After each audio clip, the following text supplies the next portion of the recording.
You ask Tiger to solve. This deals with linear equations with one unknown. The final result is x equals 6. Let's solve it step by step. Group all x terms on the left side of the equation. Subtract 2x from both sides. Group like terms.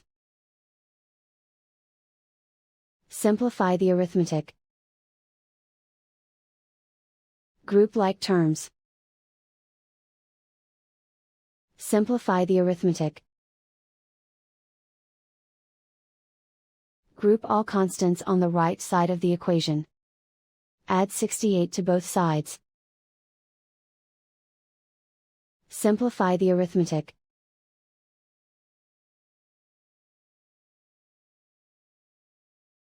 Isolate the x.